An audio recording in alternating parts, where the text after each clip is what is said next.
Blend ಶಾರ್ಟ್ಸ್ಗೆ ಸ್ವಾಗತ. ನಾನು ನಿಮ್ಮ ರೂಪಾ ತೇಲ್ಕರ್. ಇಂದು ಕನ್ನಡ ಚಿತ್ರರಂಗದ ಹಿರಿಯ ನಿರ್ದೇಶಕರನ್ನು ನಾನು ಪರಿಚಯಿಸಲಿಕ್ಕೆ ಹೋಗ್ತಾ ಇದ್ದೇನೆ. ಅಕ್ಟೋಬರ್ 6, 1944 ತುಮಕೂರು ಜಿಲ್ಲೆ ಮಧುಗಿರಿ ತಾಲ್ಲೂಕಿನಲ್ಲಿ ನಾರಗಾನಹಳ್ಳಿಯಲ್ಲಿ NT ಜಯರಾಮ್ ರೆಡ್ಡಿಯವರು ಜನಿಸ್ತಾರೆ. ತಂದೆ ತಿಮ್ಮರೆಡ್ಡಿ, ತಾಯಿ ಸಂಜೀವಮ್ಮ. ಇವರ ಪೂರ್ಣ ಹೆಸರು ನಾರಗಾನಹಳ್ಳಿ ತಿಮ್ಮರೆಡ್ಡಿ ಜಯರಾಮ್ ರೆಡ್ಡಿ ಅಂತ. ಇವರು ಗೌರಿಬಿದನೂರು ನ್ಯಾಷನಲ್ ಕಾಲೇಜಿನಲ್ಲಿ BScಯನ್ನು ಮುಗಿಸಿರುತ್ತಾರೆ. ಜನನಾಯಕ, ಕೃಷ್ಣ ರುಕ್ಮಿಣಿ, ರಾಜಾದಿರಾಜ, ಬಂಗಾರದ ಕಳಶ, ಮಿಸ್ಟರ್ ರಾಜ್, ಅವತಾರ ಪುರುಷ, ರಣರಂಗ, ಬಲೆ ಚತುರ, ಗಂಡನಿಗೆ ತಕ್ಕ ಹೆಂಡತಿ, ತಾಯಿ ಕನಸು ಮುಂತಾದ ಕಥೆಗಳನ್ನು ಕೂಡ ಇವರು ಬರೆದಿದ್ದಾರೆ. 12 ಚಿತ್ರಗಳನ್ನು ನಿರ್ಮಿಸಿ ನಿರ್ದೇಶಿಸಿದ್ದಾರೆ. ಹಾಗೆ S. ನಾರಾಯಣ್ ಅವರು ಬರೆದ ಹಾಗೆ ನಿರ್ಮಾಣ ಮಾಡಿದ ಪಾರ್ವತಿ, ಅಂಬಿಕಾ, ದುರ್ಗಾ ಧಾರಾವಾಹಿಗಳಿಗೆ ಸಂಚಿಕೆ ನಿರ್ದೇಶಕರಾಗಿ ಕೂಡ ಕೆಲಸ ಮಾಡಿದ್ದಾರೆ. 1988ರಲ್ಲಿ ಯಾರು ಹೊಣೆ ಚಿತ್ರಕ್ಕೆ ಅತ್ಯುತ್ತಮ ನಿರ್ದೇಶಕ ಹಾಗೂ 2018ರಲ್ಲಿ ಅವರೇ ನಿರ್ಮಿಸಿ ನಿರ್ದೇಶಿಸಿದ ಮನೆಯೇ ಮೊದಲ ಪಾಠಶಾಲೆ ಚಿತ್ರಕ್ಕೆ ಅತ್ಯುತ್ತಮ ಮಕ್ಕಳ ಚಿತ್ರಕ್ಕಾಗಿ ರಾಜ್ಯ ಪ್ರಶಸ್ತಿಯನ್ನು ಕೂಡ ಇವರು ಪಡೆದಿದ್ದಾರೆ. ಶ್ರೀಯುತ ವಾದಿರಾಜ್ ಹಾಗೂ NT ಜಯರಾಮ್ ರೆಡ್ಡಿಯವರು ಸೇರಿ ನಿರ್ದೇಶಿಸಿದ ದಂಗೆ ಎದ್ದ ಮಕ್ಕಳು ಚಿತ್ರಕ್ಕೆ ರಾಷ್ಟ್ರ ಪ್ರಶಸ್ತಿಯನ್ನು ಕೂಡ ಇವರು ಪಡೆದಿದ್ದಾರೆ. ಸರ್, ನಿಮ್ಮ ಸಿನಿಮಾ ಪ್ರಯಾಣ ಹೇಗೆ ಶುರುವಾಯಿತು? ನನ್ನ ಸಿನಿಮಾ ಪ್ರಯಾಣ ಅಂದರೆ ಆ್ಯಕ್ಚುಲಿ ಹೇಳ್ಬೇಕು, ನಾನು ಶುರುವಾಗಿದ್ದು 63-64 ಇಸ್ವಿಯಲ್ಲಿ. ಅದಕ್ಕೆ ಕಾರಣ ಏನು ಅಂದರೆ, ನಾನು ಓದೋವಾಗಲಿಂದ ಕೂಡ ಈ ಡ್ರಾಮಾಗಳು ಮತ್ತು ನಮ್ಮ ಊರಿಗೆ ಹಿಂದೂಪುರ ಅಂತ ಭಾಳ ಹತ್ರ ಆಯ್ತಮ್ಮ. ಅಲ್ಲಿ ಭಾಳ ತೆಲುಗು ಪಿಕ್ಚರ್ ಹಾಕೋದು. ರಾತ್ರಿ 2 ಗಂಟೆವರೆಗೂ ನಡ್ಕೊಂಡು ಬರೋದು, ಅದು ಮತ್ತು ಪ್ರತಿ ವಾರ ಒಂದು ಪಿಕ್ಚರ್ ನೋಡೋದು, ಅದೊಂದು ಮನಸ್ಸಲ್ಲಿತ್ತು. ಹಾಗಾದರೂ ಮಾಡಿ ನಾವು ಸಿನಿಮಾದಲ್ಲಿ ಏನು ಪ್ರಯತ್ನ ಮಾಡೋಣ ಅಂತ ಆಸೆ ಮನಸ್ಸಲ್ಲಿ ಇತ್ತು. ಭಾಳ ದಿವಸ ಹೋರಾಟದಲ್ಲಿ ಭಾಳ ದಿವಸ ಕಳೆದಿದ್ದೀವಿ. ಬಟ್ ಸಮಯ ಸಂದರ್ಭ ಬರಬೇಕಾಗಿತ್ತಲ್ಲ. ನಾನು PUC ಆದಮೇಲೆ ಯಾಕೋ ಓದಿನ ಮೇಲೆ ಅಷ್ಟೊಂದು ಇಂಟ್ರೆಸ್ಟ್ ಬರಲಿಲ್ಲ ನನಗೆ. ಹಾಗಾದರೂ ಮಾಡಿ ಸಿನಿಮಾ ಎಂಟರ್ ಆಗಬೇಕು ಅಂತ ಒಂದು ಧೈರ್ಯ ಮಾಡಿಬಿಟ್ಟು ನಾನು ಸಿನಿಮಾ ಕಡೆ ಹೊರಟೆ. ಅದು ನಡೆದಿದ್ದು ಏನಂದರೆ 66ಅಲ್ಲಿ ನಾನು ಬೆಂಗಳೂರಿನಲ್ಲಿದ್ದೆ, ಗಾಂಧಿ ಬಜಾರಲ್ಲಿ. ನಮ್ಮ ಅಕ್ಕವರಿದ್ದರು, they are working in KEB. ನಮ್ಮ ಬಾವರು ಕೇಶವ ರೆಡ್ಡಿ ಅಂತ ಅವ್ರ ಮನೆಯಲ್ಲಿದ್ದಾಗ AS ಮೂರ್ತಿ ಕೇಳಿರ್ತೀರ, ಅವರಪ್ಪ ಸುಬ್ಬಾರಾವ್ ಅಂತ ಗಾಂಧಿ ಬಜಾರಲ್ಲಿ ಅವರೆಲ್ಲ ಕಲಾ ಸೇವೆ ಮಾಡ್ತಾರೆ. ಅವ್ರ ಜೊತೆ ಡ್ರಾಮಾ ಮಾಡ್ತಿದ್ದೆ. ಒಂದ್ಸರಿ ಫಂಕ್ಷನ್ಗೆ JK ವೆಂಕಟೇಶ್ ಬಂದಿದ್ದರು ಬೆಂಗಳೂರಿಗೆ, ವಿಜುವೇಟರ್ ಕೇಳಿದಿರಲ್ಲ, ಭಾಳ ಫೇಮಸ್. ಅವ್ರಿಗೆ ನಮ್ಮ ಅಕ್ಕವ್ರು ಪರಿಚಯ ಮಾಡಿಕೊಟ್ರು. ಸರ್, ನಮ್ಮ ಅಮ್ಮ ಅಂತ ಹೆಸರು ಈ ಥರ ಸಿನಿಮಾ ಅಂದರೆ ಭಾಳ ಹುಚ್ಚು ಸರ್, ಏನಾರು ಮಾಡೋಕ್ಕಾಗುತ್ತೆ, ನೀವು ಒಂದ್ಸರಿ ಬಂದುಬಿಡಪ್ಪ ಅಂತ ಹೇಳಿದ್ರು. ಸನ್ನೆ ಸ್ಫೂರ್ತಿಗೆ ಹೇಳಿದ್ರೆ ನನಗೆ ಗೊತ್ತಿಲ್ಲ ಪಾಪ. ಅದನ್ನೇ ತಗೊಂಡು ನೇರ ಹೋಗಿ ನೆಕ್ಸ್ಟ್ ಮಂತ್ ಹೋಗಿ ಮೈಲಾಪುರದಲ್ಲಿ ಅವ್ರ ಮನೆ, ಚೆನ್ನೈನಲ್ಲಿ ಮದ್ರಾಸಲ್ಲಿ ಹೋಗಿ ಅವ್ರ ಮನೆ ಟಿಕಾಣ ಹಾಕ್ಬಿಟ್ಟೆ. ಅವ್ರು ಏನು ಮಾಡೋಕ್ಕಾಗ್ತಿರಪ್ಪ, ತಪ್ಪಿಸ್ಕೊಳಕ್ಕಾಗ್ತಿರಲಿಲ್ಲ. ಒಂದೂವರೆ ತಿಂಗಳು ಹಾಗೆ ಪಾಪ ಅವ್ರ ಜೊತೆ ರೆಕಾರ್ಡಿಂಗ್ ಅದಕ್ಕೆ ಹೋಗ್ತಾ ಇದೆ.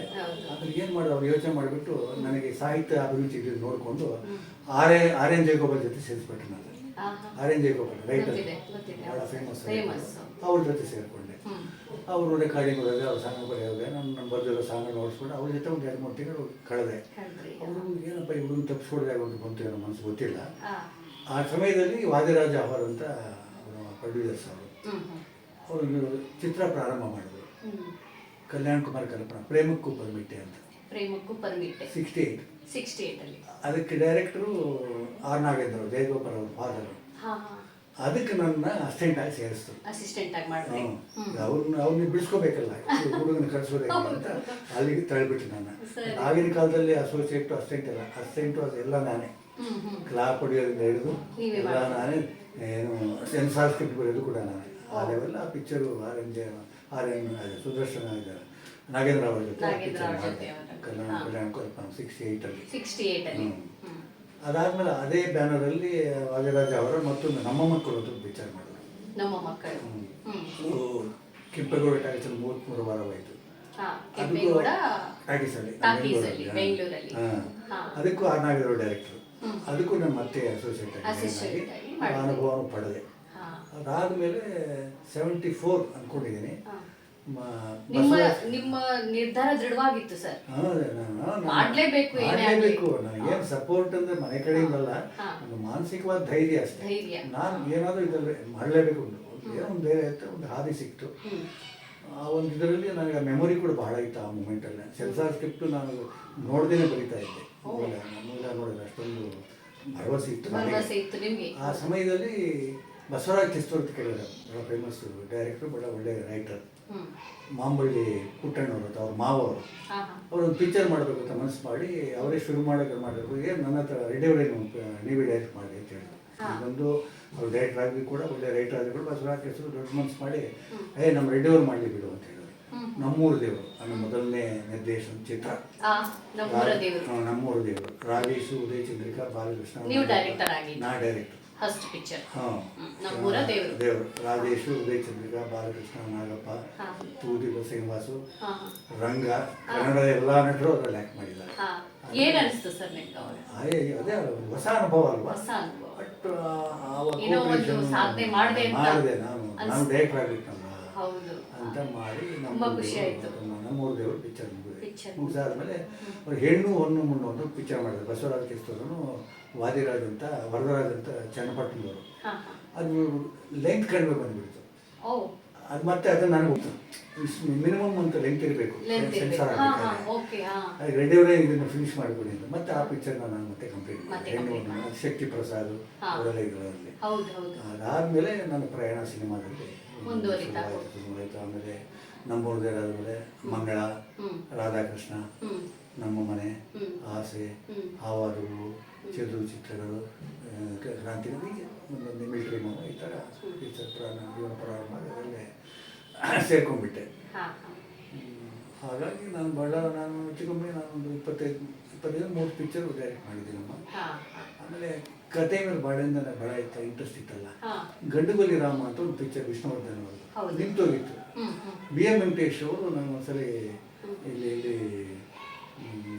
ವೈಯಾಲಿ ಕಾವಲ್ ಅಂತ ಕಾಣುತ್ತೆ, ಅದೊಂದು ಲೇಕ್ ಇದೆ 18th ಕ್ರಾಸಿಂದ ಕೆಳಗಡೆ. ಅಲ್ಲಿ ಇರಬೇಕಾದ್ರೆ ಅವತ್ತು ಮಾರ್ನಿಂಗ್ ವಾಕ್ ಬಂದು ನಾನು ಸಿಕ್ಕಿದ್ರು. ನಾವು ಎಲ್ಲೋ ಲೊಕೇಶನ್ ಒಳಗೆ ಇರಬೇಕಾದ್ರೆ ರೆಡಿಯವರು ಈ ಥರ ಒಂದು ಪಿಕ್ಚರ್ ಇದೆ, ಏನೋ ಸ್ವಲ್ಪ ನಾನು ಯೋಚನೆ ಮಾಡ್ಕೊಳಕ್ಕಾಗುತ್ತೆ. ಸರಿ ಸರ್, ಅದಕ್ಕೆ ಅಂತ ವಿಷ್ಣುವರ್ಧನ್ ಮನೆಯಲ್ಲಿ ಅವರೇ ವಿಷ್ಣುವರ್ಧನ್ ಮನೆಗೆ ಹೋದೆ. ಕತೆ ಹೇಳೋದು ನಿಂತೋಗಿತ್ತು. ಮತ್ತು ಅದನ್ನು ಟ್ರಿಬಲ್ ಕ್ಯಾರೆಕ್ಟ್ರು ಏನೇನೋ ಬರ್ಬೇಕಾದ್ರೆ ಸರ್ ಆ ಕಥೆನ ಸರ್ ಮಾಡಿದ್ವಿ. ಮಾಡಿದ್ಮೇಲೆ ಬೆಂಗಳೂರೇ ನಮ್ಮ ಶೂಟಿಂಗ್ ಶುರುವಾಯಿತು, ಮುಗಿಸಿದ್ರು. ಅದಾದಮೇಲೆ BM ವೆಂಕಟೇಶ್ವರ ನೀವು ಯಾಕೆ ಸ್ಟೋರಿ ಮಾಡೋದು ಇಷ್ಟೊಂದು ತಲೆ ಅಂತ ತಲೆಗೆ ಹಾಕಿದ್ರು. ಸರ್ ಅವತ್ತಿಂದ ಅವ್ರದ್ದು ಕತೆ ಯಾಕೆ ಬರೀಬಾರ್ದು ಅಂತ ನಾನು ಕತೆ ಮಾಡಿ ಅಷ್ಟರಲ್ಲೇ ಒಂದು 10-15 ಪಿಕ್ಚರ್ ಡೈರೆಕ್ಟ್ ಮಾಡಿದ್ದೆ ನಾನು. ಫಸ್ಟು ಜನನಾಯಕ ಅಂತ ಒಂದು ಪಿಕ್ಚರ್ ಮಾಡೋಣ ಅಂತ ಒಂದು ಕತೆ ನಮ್ಮ ಮನಸ್ಸಿಗೆ. ನಿಮ್ಮದೇ ಕತೆ ಅದು? ಅಂದರೆ ಜನನಾಯಕ ಅಂತ ರಾಜ್ಕುಮಾರ್ ಅವ್ರಿಗೆ ಹೇಳೋದು ಅಂತ ತೀರ್ಮಾನ ಆಯಿತು. ಎಲ್ಲ ಎಲ್ಲಿ ಜನಾರ್ದನ್ ಲಾಡ್ಜಲ್ಲಿ ಪಾರ್ವತಮ್ಮರು, ರಾಜ್ಕುಮಾರ್ ಅವರು, ವರ್ಧಪ್ಪರು ಎಲ್ಲ ಕತೆ ಹೇಳಿದೆ. ಆವಾಗ ಅವರು ರಾಜ್ಕುಮಾರ್ ಅವರು ರೆಡಿಯವರೇ ಕತೆ ಚೆನ್ನಾಗಿದೆ, ಆದರೆ ನಾವು ಇದುವರೆಗೂ ರಾಜಕೀಯ ಇದು ಪಾಲಿಟಿಕ್ಸ್ ರಾಜಕೀಯ ಅಂದರು. ಸರಿ ಬಿಡಿ ಸರ್, ಓಕೆ ಅದೇನು ಮಾಡೋಕ್ಕಾಗುತ್ತೆ, ಇಲ್ಲಾಂದರೆ ಕತೆ ಚೆನ್ನಾಗಿದೆ ಸರ್, ಅದೇನು ಮಾಡೋದು ಅಂತಿದ್ದಾಗ ವಿಷ್ಣುವರ್ಧನ್ ಅವರು ಅಶೋಕ ಹೋಗ್ತಾರಿದ್ದರು. ಭಾರ್ಗವರು ಸಿಕ್ಕರು, ಪಂಡಿರಾಮಚಂದ್ರ ಅವರು ಅಲ್ಲೂ ಸಿಗ್ತಾರೆ. ಅದಕ್ಕೆ ರೆಡಿಯವರ ಕತೆ ಇದೆ ಸರ್, ಈ ಥರ ಹೇಳಿ ಈ ಥರ ಆಯ್ತಂತೆ, ನಮ್ಗೆ ಹೇಳ್ರಿ ಅಂತ ಹೇಳಿದ್ರು. ಸರ್ ಒಂದು ನೆಕ್ಸ್ಟ್ ಡೇ ಕರ್ಕೊಂಡವರು ವಿಷ್ಣುವರ್ಧನ್ ಹತ್ರ ಸ್ವಿಮ್ಮಿಂಗ್ ಪೂಲ್ ಇದೆ, ಅಲ್ಲಿ ಚೇರ್ ಹಾಕೊಂಡು ನಾನು, ವಿಷ್ಣುವರ್ಧನ್, ಭಾರ್ಗವರು, ಪಂಡಿರಾಮಚಂದ್ರ ಅವರು ಈ ಜನನಾಯಕ ಕತೆ ಹೇಳಿದೆ. ಹೇಳಿದ ತಕ್ಷಣ ವಿಷ್ಣು ಏನು ಚೆನ್ನಾಗಿದೆ ಮಾಡೋಣ ಅಂತ ಹೇಳಿ ಅಲ್ಲಿ ಸ್ಟಾರ್ಟ್ ಆಯಿತು ನನ್ನ ಕಥೆಯ ವ್ಯವಹಾರ. ವಿಷ್ಣುವರ್ಧನ್ ಅವ್ರ ಬಗ್ಗೆ ನಿಮ್ದು ಅಭಿಪ್ರಾಯ ಹೆಂಗಿದ್ರಿ ಸರ್? ಅಲ್ಲ, ನಾನು 4-5 ಪಿಕ್ಚರ್ ಮಾಡಿದ್ದೀನಿ ಅವ್ರ ಜೊತೆ. ಅವ್ರಿಗೆ ಎಂಥ ಸ್ವಭಾವ ಅಂದರೆ ನಾನು ಎಷ್ಟೋ ಜನಕ್ಕೆ ಪರಿಚಯ ಮಾಡಿದೆ. KSR ದಾಸ್ಕರ್ ತುಂಬ ಒಳ್ಳೆ ಕಥೆಗಾರರು, ನೀವು ಉಪಯೋಗಿಸ್ಕೊಡಿ ಅಂತ ಹೇಳಿದ್ದಾರೆ. ಎಷ್ಟೋ ಸಲ ನಾನು ಏನು ರಾಜ ಚೆನ್ನೈಗೆ ಹೋಗಿದ್ದೆ ಕಥೆ ಹೇಳಕ್ಕೆ ಅವರಿಗೆ. ರೆಡಿಯೋ ನನ್ನ ಜೊತೆಲಿ ಬಿಡಿ, ನಿಮಗೆ ಜಮೀನಿ ಬೇರೆ ಬೇರೆ ದೊಡ್ಡ ಕಂಪ್ನಿ ಪರಿಚಯ ಮಾಡಿಸಿ ಕೂಡ ಹೇಳಿದ್ರು. ಬಟ್ ಅವರಲ್ಲಿ ಒಂದು ಏನಿದೆ ಅಂದರೆ ನನಗೆ ತುಂಬ ಆತ್ಮೀಯರಾಗಿದ್ದಾರೆ ಅಂತ ನಂಬಿ ಯಾರಾದ್ರೂ ಜೊತೆ ಕರ್ಕೊಂಡು ಹೋಗ್ಬಿಟ್ರೆ ಅವಾಗ ಹೇಳೋಕ್ಕಾಗ ಒಂದು ಮೂಡಿದ್ದಾಗ ಸುಮ್ಮನೆ ಪರಿಚಯದವರು ಇದ್ದು ಬಿಡ್ತಾರೆ. ಆ ಬೈಕ್ ನಾನು ಯಾರು ಕರ್ಕೊಂಡು ಹೋಗ್ತಿಲ್ಲ. ನನಗೆ ವಿಷ್ಣುವರ್ಧನ್ ಭಾಳ ಆತ್ಮೀಯರಾಗಿದ್ದಾರೆ, ಬಂದರೆ ಈ ಪರಿಚಯ ಮಾಡಿಸಿ ಕರ್ಕೊಂಡು ಹೋಗ್ತಿಲ್ಲ. ಇದ್ದ ಭಾಳ ಆತ್ಮೀಯವಾಗಿರ್ತಾರೆ, ಇದಕ್ಕಿದ್ದಾಗ ಪರಿಚಯದವರು ಇದ್ಬಿಡ್ತಾರೆ. ಆ ಬೈಕ್ ನಾನು ಯಾರು ಕರ್ಕೊಂಡು ಹೋಗ್ತಿಲ್ಲ. ಅದನ್ನು ಕಥೆಗಳು ಜನನಾಯಕ, ಕೃಷ್ಣ ರುಕ್ಮಿಣಿ, ರಾಜಾರಾಜ, ಬಂಗಾಳಾಕಾಶ ಎಲ್ಲ ವಿಷ್ಣುವರ್ಧನಿಗೆ ಮಾಡಿದ್ದೆ ನಾನು. ಭಾಳ ಆತ್ಮೀಯವಾಗಿದ್ದೆ. ನಾನು ಪದೇ ಕೇಳ್ತಿದ್ದೆ, ಎಂಥ ಕಥೆಗಳು ನಿಮ್ಗೆ ಇಷ್ಟ ಸರ್ ಅಂತ.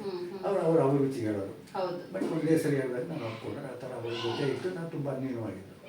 ಅದಾದಮೇಲೆ ಇನ್ನು ನಮ್ಮ ಅಂಬರೀಷ್ ಅವರಿಗೆ ತುಂಬ ಏನು ಅಂತ ಫಸ್ಟು ಕತೆ ಹೇಳಿ ನಾನು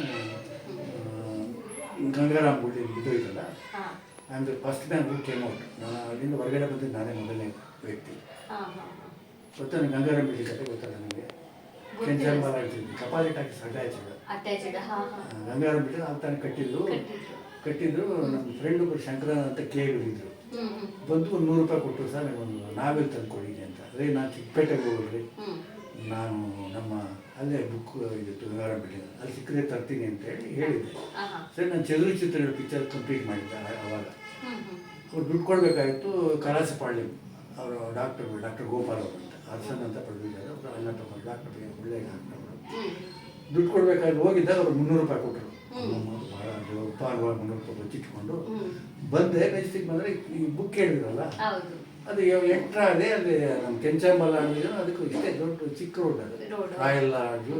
ಇನ್ನೇನು ಹತ್ತಬೇಕು ಸರ್, ಎಲ್ಲ ಊಟಕ್ಕೆ ಹೋದ್ರೆ ಒಂದು 20 ನಿಮಿಷ ಬಿಟ್ಟು ಬನ್ನಿ ಅಂದರು.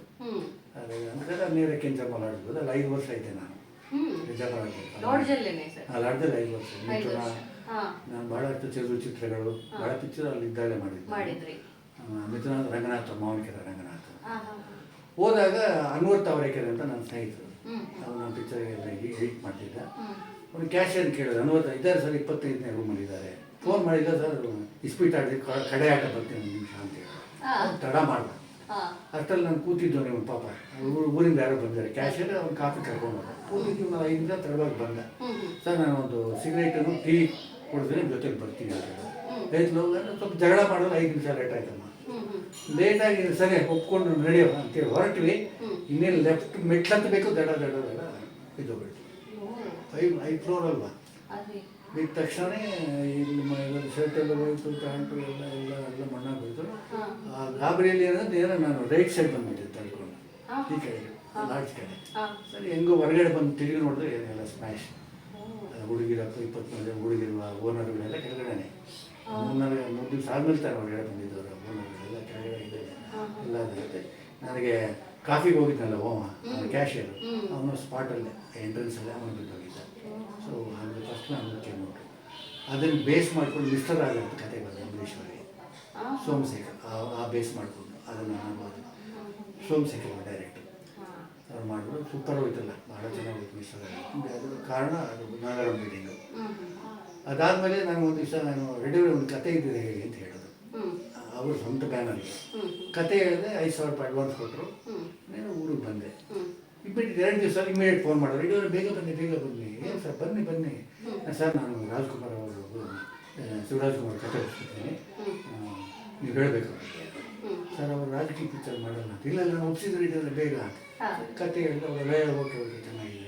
ಟೈಟ್ ಅವರೇ ಇಟ್ಟಿದ್ರು, ರಣರಂಗ. ಶಿವರಾಜ್ಕುಮಾರ್ ಹಾಡಾಡಿದ್ರಲ್ಲ, ಜಗಬೇ ಒಳ್ಳೆಯ ಆದರೆ ಮಾಡಿದ್ರು. ಡೈಲಾಗ್ ಬರೆಯೋರು, ನಾನು ಡೈಲಾಗ್ ಬರೀ ಅಷ್ಟೊಂದು ಇದಿಲ್ಲ. ಇವ್ರಿಗೆ ಕಮಿಟ್ ಆಗಿಬಿಡ್ಬೇಕು ಸೋಮಶೇಖರ್ ಅವರಿಗೆ. ಶುರು ಮಾಡಬೇಕು ಸರ್. ಹಂಸಲೇಖ ಅವರು ಫಾರಿನ್ ಟೂರ್ ಹೋಗಿದ್ರು. ಅರ್ಧ ಅವ್ರು ಬರದೆ ಏನು ಶುರು ಮಾಡೋಣ ಅಂತೇನು, ಬಟ್ 3-4 ಡೇಸ್ ಬಂದುಬಿಟ್ರು. ಯಾರು ಹಂಸಲೇಖ ರೇಸ್ಗಳು ಹೋಗಿ ಕೂತ್ಕೊಂಡು ಸಾಂಗ್ಗಳೆಲ್ಲ ಕಂಪೋಸ್ ಮಾಡ್ಕೊಂಡು ಆ ಥರ ರಣರಂಗ ಮಾಡಿದೆ. ಅದಾದಮೇಲೆ ವಿಷ್ಣುವರ್ಧನ್ ಜರ್ನಿ ಶುರುವಾಯಿತು ನಮ್ಮನ್ನು. ಆಮೇಲೆ ಜನನಾಯಕ, ಕೃಷ್ಣ ಹಾಕ್ತೀನಿ, ರಾಜ ಒಂದು ಮಿಶ್ರ ರಾಜ ಅವತಾರ ಪ್ರಶ್ನ, ಬಲೆ ಚಿತ್ರ, ಗಂಡನ ತಿಕ್ಕಿದ್ವಿ, ತಾಯಿಗೆ ಎಲ್ಲ ಕಥೆಗಳು ಬರೆದು ಈ ಬರದಲ್ಲಿ ಡೈರೆಕ್ಷನ್ ಮಾಡ್ತಾಯಿದ್ದೆ. ಡೈರೆಕ್ಷನ್ ಮಾಡ್ತಾ ಹೋಗ್ತದೆ. ಹೆಚ್ಚು ಕಮ್ಮಿ ಒಂದು 25 ಪಿಕ್ಚರ್ ಡೈರೆಕ್ಟ್ ಮಾಡಿದೆ. 1988 ಯಾರು ಹೊಣೆ ಅಂತ ಪಿಕ್ಚರ್ ಮಾಡಿದೆ. ಈ ಅಶ್ವತ್ತು ಪಂಡಿತ್ ಉಮಾಶ್ರೀ ಅವರಿಗೆ ಮೊದಲನೇ ಅವಾರ್ಡ್ ಬಂದಿದ್ದು ನಮ್ಮ ಪಿಕ್ಚರಲ್ಲಿ. ಆ ಪಿಕ್ಚರ್ ಯಾರು ಹೊಣೆ ಅಂತ ಇವರೆಲ್ಲ ಕಲಿಸಿದ್ರು. ಕಂದವಾರ ಅಂತ ಇದೆಲ್ಲ ಶೂಟಿಂಗ್ ಮಾಡಿದೆ. ಅದಕ್ಕೆ ನನಗೆ ಅತ್ಯುತ್ತಮ ಚಿತ್ರ ಅವಾರ್ಡ್ ಬಂತು, ಪ್ರಶಸ್ತಿ ಬಂತು. ಯಾರು ಹೊಣೆ ಅಂತ ಅಶ್ವತ್ತು ಪಂಡಿತ್ ಅವರಿಗೆ. ಅಶ್ವತ್ಥವನ್ನೇ ಅತ್ಯುತ್ತಮ ನಟ ಕೂಡ ಬಂದಿತ್ತು. ಏನೇನಿರ್ತೋ ಏನೇ ಹೇಳೋಕ್ಕಾಗಲ್ಲ, ಹೇಳಬಾರ್ದು. ಹಾಗಾಗಿ ಹೋಗಿ ಬೆಳಣ್ಣ ಅವರು ದೇವತಾ ಮನುಷ್ಯ ಗುಲ್ಬರ್ಗದಲ್ಲಿ ಫಂಕ್ಷನ್ ಮಾಡಿದ್ರು. ಆ ಥರ ಅದಾದಮೇಲೆ ನಾನು ಜರ್ನಿ ರೈಟ್ರಾಗಿ, ಡೈರೆಕ್ಟ್ರಾಗಿ ಮಾಡಿದ್ರು. ಒಂದು 25 ಪಿಕ್ಚರ್ ಮಾಡಿದೆ. ನಡೀತಾ ಇದೆ. ಸರ್ಗಳಿಗೂ ಇವಾಗ್ಲೂ ಸರ್ ಪಿಕ್ಚರ್ ಮಾಡ್ತಾ ಇದ್ದಾರೆ. ಹೋಗ್ತಾರೆ. ನೀವು ಅವ್ರಿಗೆ ಬೆನ್ನೆಲುಬಾಗಿ ಸಪೋರ್ಟ್ ಕೊಡ್ತಿದ್ದೀರಾ? ಕೊಡ್ತಾ ಇದ್ದೀರಾ. ಅದೇ ಒಂದು ಅಸತ್ಯ ಇದೆ. ಯಾವ್ದು? ಸಾಕ್ರಿ ನೀವು ಪಿಕ್ಚರ್ ಮಾಡಿ ನಿಲ್ಲಿಸ್ರಿ ಅಂತ ಹೇಳ್ತಾರೆ. ಕೈಲಾಗಲ್ಲ ಸಾಕು ಅಂತ ಹೇಳ್ತೀನಿ. ಕೈ ಅದು ಕಾಲುಗಳು ತುಂಬಾ ತೊಂದರೆ ಅಲ್ವಾ, ಬೆಂಗಳೂರಲ್ಲಿ ಓಡಾಡಕ್ಕಾಗಲ್ಲ. ಡೈರೆಕ್ಟ್ ಮಾಡೋ ತಲೆನೇ ಕಾಲಲ್ಲ ಅಂತ ಹೇಳಿ ಬೇಡಪ್ಪ ನೀವು ಇದಾಗುತ್ತೆ ಅಂತ ಹೇಳ್ತಾರೆ. ನಿಮ್ಮ ಕಾಳಜಿ ಅವ್ರಿಗೆ. ನಾನು ಡೈರೆಕ್ಟ್ ಮಾಡೋ ತಲೆನೇ ಕಾಲ್ ಮಾಡಲ್ಲ ಅಂತ ಹೇಳಿ ಈಗ ಮಾಡ್ತಿದ್ದೀನಮ್ಮ. ಬೇರೆ ಸಂಸಾರ ಅಂದಮೇಲೆ ಮಾಮೂಲಿ ಒಳ್ಳೇದು ಕೆಟ್ಟದ್ದು ಸಹಕಾರ ಇದೆ. ಬೇಡ ಅನ್ನೋದು ಒಳ್ಳೇದು ಇರುತ್ತೆ, ಕೆಟ್ಟದ್ದು ಇರುತ್ತೆ.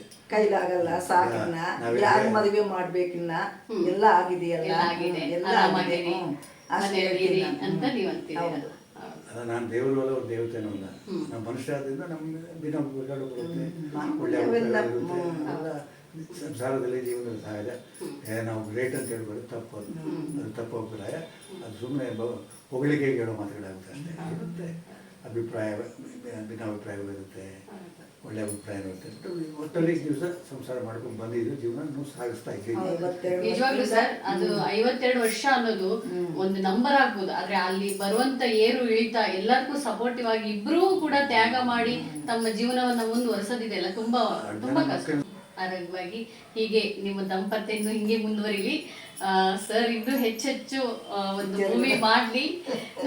ಒಂದು ನಾವು ಬೇಡ ಅಂತ ನಾವು ನೀವು ಬೇಡ ಅಂತ ನೀವು ಇನ್ನೊಂದ್ ಸ್ವಲ್ಪ ಅವ್ರದ್ದು ತಲೆಯಲ್ಲಿರುವಂತ ಒಂದು ಐಡಿಯಾಗಳಾಗ್ಲಿ, ಇನ್ನೂ ಯುವಕರಿಗೆ ಸಂದೇಶಗಳಾಗ್ಲಿ ಹೀಗೆ ಬರ್ತಾ ಇರ್ಲಿ. ಒಂದು ಹಿರಿಯ ಜೀವ ಇನ್ನೂ ಅವ್ರ ನಿರ್ದೇಶನ ಮಾಡ್ಲಿ, ನಮ್ಮ ದಾರಿ ಆಗ್ಲಿ ಅಂತ ಹೇಳ್ತಾ ನಮ್ಮ ಸಂದರ್ಶನಕ್ಕೆ ಇಬ್ರು ಸಹಕಾರ ಕೊಟ್ರಿ.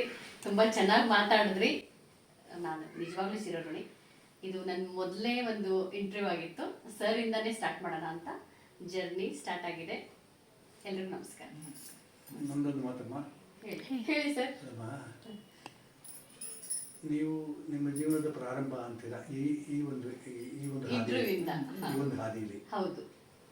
ನಿಮ್ಮ ಪ್ರಯತ್ನಕ್ಕೆ ನಾನು ಜವಾರು. ಬಟ್ ಮೊದಲನೇ ಪ್ರಯತ್ನ ನನ್ನ ಮೂಲಕ ಮಾಡಬೇಕು ಅನ್ನೋ ಮನಸ್ಸು ನಿಮಗೆ ಬಂದಿದೆಯಲ್ಲ, ಅದಕ್ಕೆ ಏನಂತ ಹೇಳಬೇಕು ನನಗೆ ಮಾತು ಬರ್ತಾ ಇಲ್ಲ. ಅಷ್ಟು ದೂರದಿಂದ ಬಂದು ನನ್ನ ಇಂಟರ್ವ್ಯೂ ಮಾಡಿದ್ದೀರ ಅಂದಮೇಲೆ ಅದಕ್ಕೆ ಭಗವಂತ ನೀವು ಸಹಕಾರ ಕೊಡಲಿ, ನಿಮ್ಮ ಹಾದಿ ನಡೀಲಿ, ದೇವರಿಂದ ಆಶೀರ್ವಾದ ಮಾಡಿ ಒಳ್ಳೆಯದಾಗಲಿ.